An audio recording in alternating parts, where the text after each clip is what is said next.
Hey guys, Desolator Magic here, and Wizards must have heard that I was going out to catch Pokemon for the 1 hour raid day today, because they apparently decided, let's release 61 spoilers today, because Des clearly doesn't have anything better to do. You know, it's not like I just got the last part in for my friend's gaming computer that I have to build today. Whatever, I will take literally any release schedule other than like 3 per day for a month, which is what they used to do, and my gosh, did that piss people off. People were so checked out after a week.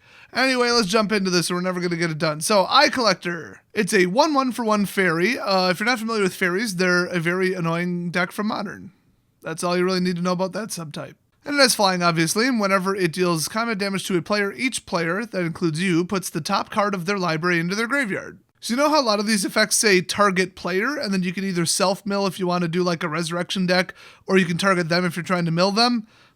¿Por qué no las dos? So I don't really know what the point of this is, and you gotta hit somebody, and it's only 1 card, but it's dirt cheap, so I mean, if you want to get the ball rolling with some kind of graveyard thing, okay. Next up, Tome Raider, and there are so many stupid play-on-word puns, I don't know what the term is. It's like words that sound alike, but aren't, and then they're like purposely close, and that's the joke. I don't know, there's some word for that, I'm sure. Oh no, if you're already tired of it, just hearing Tome Raider instead of Tomb Raider, oh, there's some gems in here. This is basically an unset. I mean, some of these card frames, I don't know what they were thinking. Anyway, this is a 1/1 for 3. It's flying, and when it enters the battlefield, draw a card. So in a vacuum, it's not bad, but in a fairy tribal deck, it's probably pretty darn good. Mostly because I suspect either the number of fairies you have in play will do something, or this will not be a 1/1. And honestly, there's already some colorless boosts that you just pick the tribal, so of course. Next up, Maraleaf Pixie. It's a 2/2 for 2 in green-blue, and then it's flying, and it can tap to add either 1 green or 1 blue to your mana pool, so just a fantastic creature. It's appropriate, it's useful, and I just love the fact that unlike most like elvish mystics will say, it's a mana generator that unfortunately is a creature so can get destroyed pretty easily.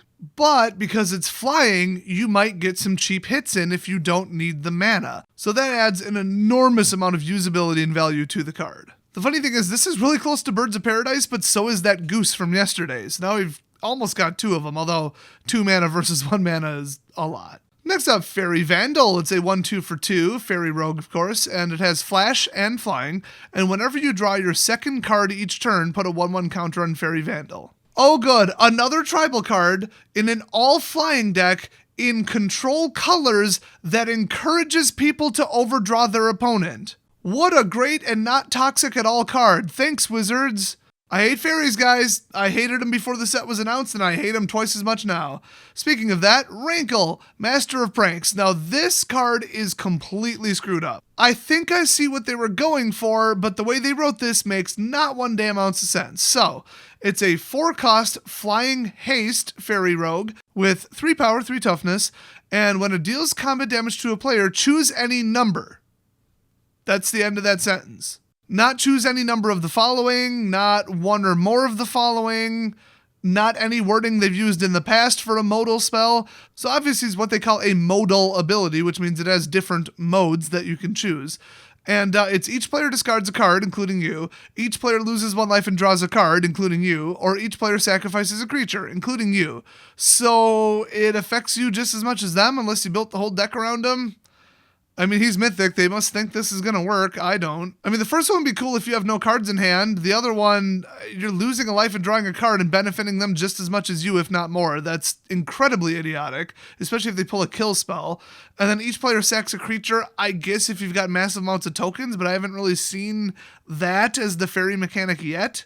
I think the first and the third one could see some use under very specific circumstances, but I believe when it says choose any number, you could choose none. Now, the way other people are reading this is you choose a number and then do any of the following any number of times. Like you choose 50 and then you trigger one of these 50 times. I mean, the way it reads in English grammar, I could see somebody assuming that. I just don't think they'd be that stupid because you could just have 21 life and then just win the game by hitting them once. Actually, you could have 20 and they could have 22 and you would still kill them with this card if it worked that way because you're hitting them for 3 and then that effect is going on the stack. So for comparison, a single modal spell would be Abzan Charm. It says choose 1 and then mode. And then a multimodal spell would be Blessed Alliance. I love that card, by the way. It has Escalate, who cares, but then choose one or more. So why didn't they just go with the wording of Blessed Alliance that everybody's used to? Well, because that says choose one or more. You can't choose 0. So I think when they said any number, they just wanted to imply 0. Like 0 could be an option, but it just says choose a number. Just, people are going to say 20 and then, oh, you lose 20 life. Like, who doesn't think the card works that way? Like, you would think in response to that, well, they wouldn't really do that. But then, of course, you remember, this is Wizards of the damn Coast. Of course they would. So, wow, they could have phrased that better and there was room on the card to do so. I just can't believe they would be that purposely cryptic. Or not even cryptic, like blatantly misleading. It's unreal. I'm hearing complaints from many people that are reading that like, what does this do? What are you supposed to do with the number that you pick? I mean, at the end of the day, the sentence basically has a dual meaning. Bare minimum, it should have said, choose any number of the following. But then they'd have to say, like, any of the following effects and do them. Like, I can't think of a better way to phrase it, but I also can't think of a worse way to phrase it. So, good job, Wizards. So anyway, as far as the power of this card, it's so specific, I'm sure it goes in something that they had in mind, but this is either going to be amazing or totally and utterly flop. I mean, if you look at it, you're only really playing a prank on yourself, because oops, the prank is, ha ha ha, it says each player. That includes you, dumbass. So next up, we've got Order of Midnight. I hope they explain somewhere what Adventure does. Hold on, let me go look. Okay, it's on Daily MTG under a article titled Playing Brawl on Arena. You know, where you would look for a description of the mechanics. You know, not in an article titled The Mechanics of Throne of Eldraine and How They Work, which is what they've done for every other set. Anyway, we do have confirmation. It says, Adventure. You may cast this card as an adventure after you do exile it.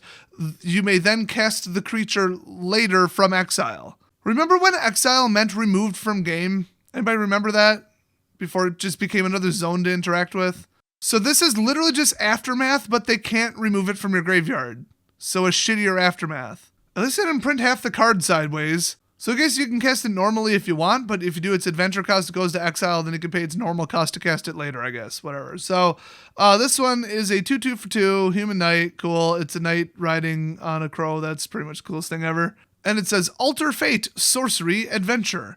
So I guess the Sorcery Adventure just describes that, oh, it goes to exile and you can cast it later.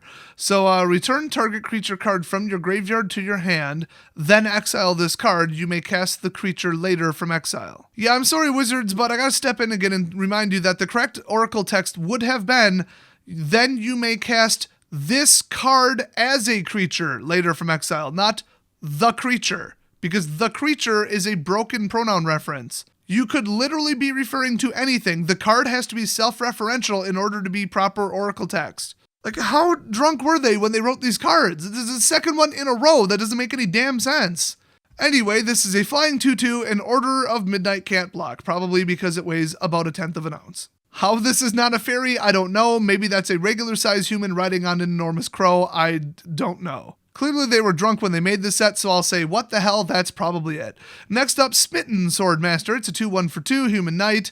Can't wait for Knights to come back. Oh, wait, I think those obnoxious first strike Knights were in dominant areas, so I guess not come back. Anyway, the adventure on this one is named Curry Favor, which I'm pretty sure is the name of a restaurant down the street from me. Mexican Indian fusion, obviously. If you just hate your digestive system, just go there and get the number 7 combo. So, adventure, you gain X life, and each opponent loses X life, where X is the number of knights you control. Okay, that's kind of cool. Direct, classic black spell there. I mean, coming off of, like, Battle at the Bridge, I can't believe that costs 1. Like, that's crazy. And then in case you just need it to be a creature, you could just normal cast it for 2, or just cast it later for 2, and it's a 2/1 lifelinker. How the actual is this a common? This is basically a mythic. An on-tribal core tribe of the game that's a 2/1 for 2 with lifelink with a Battle at the Bridge ability that costs 1 and is based on the tribal that you're already playing. And that's a common. Wizards of the Coast has collectively lost their damn minds. So anyway, let's go on another adventure with Foulmire Knight. It's a zombie knight. Oh boy, 1/1 for 1 with Death Touch. Love that. Can't get enough of the 1/1 for 1 Death Touch effects. And then the adventure is pay 3 instant speed. So there you go. That's a first. You draw a card and lose 1 life. So this is like an insane utility card. And oh look, they made it an uncommon, which is the bare minimum I would expect this to be. Surprisingly, this is weaker than the common I just named at the last spot, but okay. Next up, Sir, spelled wrong, Conrad the Grim. It's a 5/4 for 5. It's a legendary creature, human knight, of course. And whenever another creature dies or a creature card is put into the graveyard from anywhere other than the battlefield, so basically if anything enters the battlefield at all that is a creature, or a creature card leaves your graveyard, so if anything happens to a creature, basically, other than exiling, Sir Conrad the Grim deals 1 damage to each opponent. Great, another death trigger effect. I am so sick of those with these stupid bullshit aristocrat loop decks. People are getting sick to their ass of that stupid deck archetype, but at least this costs 5, which is going to keep them from being reasonably played in anything. I mean, people will play him, but not as an aristocrat's deck where the whole entire point is to get your stuff killed on purpose. But they had to go and make them worse. Pay 2. Each player puts the top card of their library into their graveyard. So we're obviously going to get graveyard synergy crap, like some kind of graveyard effect where the number of cards in your graveyard matters, or, well, I mean, he's obviously an example of that. But I think we're going to get something worse, and I just have a feeling, because they've already shown their stupidity with this set, it's probably going to be on par with Dredge, but a little bit more toxic. Maybe Delve. Maybe they'll bring Delve back. When will they learn that the graveyard is a holding place for crap that I destroyed, not a resource for people to get cards into the battlefield that they never drew and cast spells for free that they never had the mana for? Because that's inherently against the way that Magic works. But I guess they didn't learn that from Dredge or Delve or anything. So next up, Tournament Grounds. It's a land, it's an uncommon. You tap it and add a colorless, or you can tap it and add red, white, or black, and spend this mana only to cast a knight or equipment spell. So I guess knights will probably be functioning as an artificer where you can equip stuff for cheaper, like you'll have 1 equip cost for a knight and 1 not, or something like that, or I don't know, all equipment costs less, or equipment fetching out of the library with a certain knight or something. But it makes sense, knights use weapons. I just think it'll be nice to finally have equipment back in the game. I hope it's not like knight specific where you can only equip it to a knight. Like I want to just play with some damn equipment. So obviously this will be heavily played in a knight's deck, and if knight's deck doesn't take off, this will be virtually worthless. Next up, what is this? Like what the f*** is this? This is the kind of stuff they do to an unset where they look like they burnt half the card and then you can't even read the full thing because we covered it.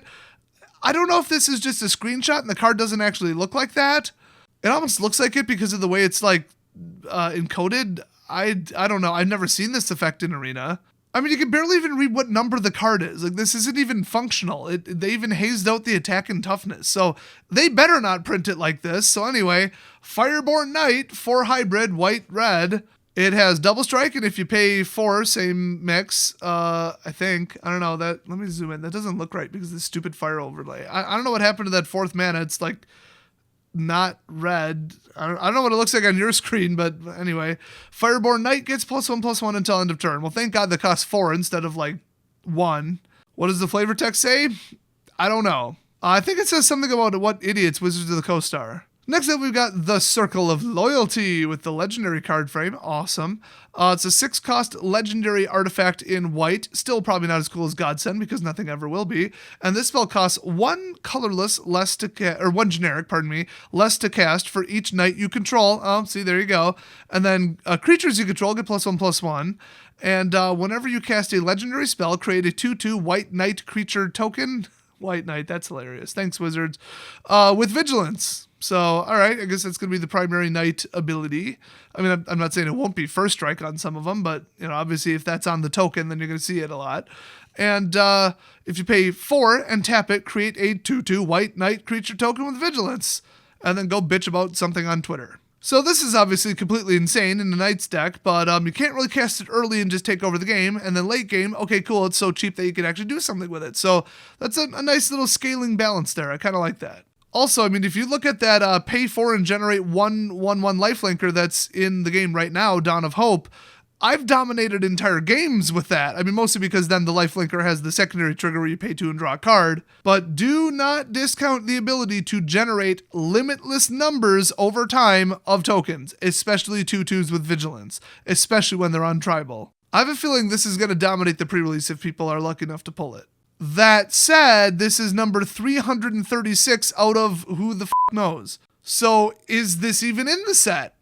I don't know. Is this in a Brawl deck? I don't know. Is this in a Planeswalker deck? I don't know. Is this just a higher number because it's a extended art or borderless art or whatever the hell they just invented for some new pack I already forgot about or where you buy it? Are you getting the impression that maybe they've made it a little overcomplicated? So I don't know what this is. I don't know if it's in the set. I don't know where to buy it. And I don't know if it's legal for standard. Get a fucking clue, Wizards. Next up, Wintermore Commander. It's a human knight in black-white. It's a 2 attack with star for toughness. It has death touch, and its toughness is equal to the number of knights you control. Oh, wonderful, because making attack based on basically the number of creatures you control is insane. It's very historically overpowered. So whenever Wintermore Commander attacks, another target knight you control gains indestructible until end of turn. So this is just good. I mean, this is like a good, fair card. 2 death touch, higher and higher and higher toughness, but he isn't going to single-handedly win the game, and you can't just strap wings to him and just dominate. AKA my Westvale Space Program deck. That deck was completely uncalled for. It would just dump stuff into play and then swing at you with a flying 15-15. Next up, Heraldic Banner. Of course, a banner celebrating some guy named Harold. And it's an artifact, 3 cost. When it enters battlefield, choose a color, and then creatures you control of the chosen color get +1/+0. I already hate this card. We have too many versions of it already that aren't cycling. And then, or cycling out of standard, not literally cycling. And then you can tap it and add 1 mana of the chosen color. So that's insane. So what you're saying is everybody's going to be playing tribal, which means everybody with a brain is going to be playing board wipes and sweepers and mass removal. Which means all the tribal decks are going to fall flat on their face, and it's just going to be an arms race, and people will have to choose one or the other. And then gimmicky, stupid control loop bullshit is going to take over, because that always dominates creature-based decks. So they're going to have to keep printing cards that make tribal and creature decks faster and faster until we're back in Amonkhet, where you either play Speed Rush or insane levels of control with single win cons. Cool, I can't wait to play in that standard meta again. It's all because of this card, specifically. Next up, yay, he's back. Now everybody can hopefully finally shut up about him. It's Garruk, Cursed Huntsman. Well, I guess he ended up on this plane somehow, even though I don't know shit about his storyline, but I guess they jammed a Hedron into his chest and then he couldn't planeswalk. And I'm pretty sure that didn't happen on this plane, so how he got here, I don't know. Oh, I'm sure they'll explain it in the lore, though, if you pay them $3.99 to find out. Or let me propose an alternative. Wizards can kiss my ass, and I'm just not going to know what the f*** is going on in the story. Wow, I sure hope these cards in the standard meta is good, because if the only thing keeping certain people playing was the storyline, well, there goes that. Oh, by the way, the fact that he costs 6, but then like a little bit of the cost is covered by, I'll just say a cat. I'm sure it's actually a panther or a wolf, but I'll say cat because I want it to be a cat, damn it. That's the greatest thing ever. And you know, I could read way too much into the fact that his head is covering most of the word man, and everybody at Wizards hates men, in my opinion, from what I've seen. And he's supposed to allegedly represent toxic masculinity and testosterone gone crazy. Oh, I'm sure there's no link there. Anyway, 6 cost, 5 loyalty, has a 0 ability. Create 2/2/2 black and green wolf creature tokens with when this creature dies, put a loyalty counter on each Garruk you control. Holy crap, is that a bodyguard? That is some self-protection right there. But it gets him nowhere, and I think that's important. If this is a +1, that would be a little much. Because then if you try to kill him with creatures, you just aren't going to. It would be virtually impossible. I mean, unless you have like flyers or something. Now, his -3 is completely ridiculously overpowered until you consider that he has no plus at all. So you're really sacrificing a lot, and 3 loyalty is a lot. That would leave him with 2. And it just says destroy target creature, draw a card. I mean, that's just disgusting levels of like, that's like a Liliana or Jace card, like $100+ version. You know what I mean? That level of shutting down your opponent is probably worse than Teferi, but Teferi's was a +1. So then his -6, which you can only get to with Proliferate or by getting a wolf killed, is you get an emblem with creatures you control get +3/+3 and have trample permanently, whether he dies or not. That stays in play. So, I mean, not necessarily a death sentence, but pretty damn good, which is, you know, the power limit that I feel should be appropriate for emblems. It's not like an instant win. It's not Liliana's bullshit. Oh, sack everything but 1 land. F you. I hope you can win the game with 1 land. Like, that's bullshit. Next up, we have whatever the hell this says. I guess it's Beanstalk Giant. People are saying maybe these translations are very commonly wrong, so take this all with a grain of salt. Unless it's Spanish, I can't translate it. So anyway, it's a 7 cost, Creature, giant. It has Fertile Footprint for 3, which is sorcery, speed, adventure, of course. Search your library for a basic land, put it onto the battlefield, and shuffle your library, which is a little overpriced for 3, but then, well, you get him in exile. You can cast him for 7 later. So, I mean, I think that makes up for the fact that it costs 3. And, ramp is ramp, and then you're ramping into his cost. So it all, it's synergy. And then Beanstalk Giant's power and toughness are equal to the number of lands you control. Well, it's a hell of a lot more fair than being equal to the number of creatures you control, which I hope we never see again in the game. So, yeah, this is just good. This is just an absolutely great card. I still feel like it's too slow for green ramp, though. I mean, it doesn't have trample or nothing. It's nothing too special, but I don't know. I mean, it'll be really good in draft or sealed. Next up, we've got, I believe this translates to Will Wheaton on a horse, which that makes sense. I'm pretty sure that's an accurate translation. And this is a non-legendary creature human knight for 4. It has haste, and if you paid 3 or more red mana to cast him, it enters the battlefield with a +1/+1 counter on it. So rewarding people for playing mono-colored or something close to it. Fantastic. What's not fantastic is he's a 4/1. You know what? As long as it doesn't cost 1 or 2 and isn't involved in burn or all-out suicide blitz, I don't care what it is in red. Good for it. I will take literally anything else written on a red card other than those stupid, tired, obnoxious, meta-ruining archetypes. Guys, red can do slow things too, okay? You can play an interesting red deck that doesn't involve being just an obnoxious, game-ruining turn 4 asshole that either wins or fizzles. And plus, you can train a chimpanzee to run that deck. 0 intelligence required whatsoever. So next up, okay, I already made enough jokes about this when the artwork was spoiled, so it's Silver Flame Ritual. It's a 4-cost white sorcery, put a 1/1 counter on each creature you control, and if you paid 3 or more white mana to cast Silver Flame Ritual, creatures you control gain vigilance until end of turn. I mean, that 1/1 counter sticks around, so I mean, you might say, oh, 4 is not good for a boost spell and it's not instant speed. It's not a boost spell. So I think people would be crazy to not put this in a Knights deck, but then they're going to lose the Vigilance thing, but it doesn't matter because it looked like Knights pretty much have Vigilance. So this just works. Next up, we've got Killing Fire, which just sounds like a weird, generic, awkward, bad translation, so I hope it's not actually called that. That would just be weird. But then we got, let's see, a 3-cost instant, deal 3 damage to any target if you paid 3 or more red mana to cast this spell, which is all of it, by the way. 3 or more. I'd like to see that. It deals 4 damage to that target instead. Well, I will say 4 damage for 3 at instant speed to any target is so much more fair than 3 damage to any target for 2, which would have been a disastrously stupid idea for them to try. So while this is a pretty damn good card, anything that costs 3 is pretty slow for burn. So hopefully we'll just see this played as an actual typical red spell appropriately and fairly in a fair deck. I mean, wouldn't that be something? Next up, we got Baked Into a Pie, some of the more famous artwork that was leaked already. It's a 4-cost black instant, destroy target creature, create a food token. I don't know if generating 1 food really actually makes up for the fact that this is double black and costs 4. This will be amazing in a draft or in sealed, though, at the pre-release. Food, of course, you pay 2, tap it, sack it, and gain 3 life, so... I mean, yeah, okay. It's basically Vraska's Contempt, but it can't take out a Planeswalker and doesn't exile them, and people play that, so... I mean, I feel like people play it because it gets rid of a Planeswalker, but, I don't know. People might play this.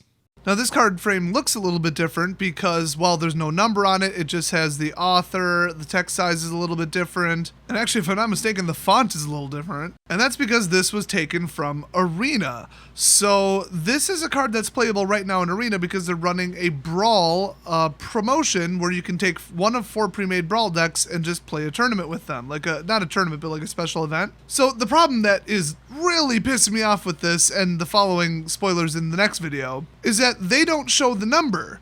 So is this going to be in standard constructed and a playable card that you can open from the normal boosters, or is this only in the Brawl decks? And I think my understanding of it is if it's in the Brawl deck, it's not legal for standard, because a lot of them reference like your commander and like how many opponents there are and just, you know, weird stuff that like, why would it be legal in standard? So I think they're Brawl exclusives, but, well, they obviously use some cards from the actual set in the Brawl decks. So the fact that they don't show the number means I don't know if each of these individual cards are legal for constructed or if they're Brawl exclusives. and that's a problem. So I'm splitting off the rest of the cards that are all from Arena or have a number higher than whatever, 267 or 2 whatever it is. I'm splitting that off into a separate video because if you only care about Standard Constructed, you aren't going to care about these cards, although I suspect some of them are legal in Standard Constructed. But remember, they're bringing out a paper brawl product. Well, then to confuse things even more, the cards from the Planeswalker decks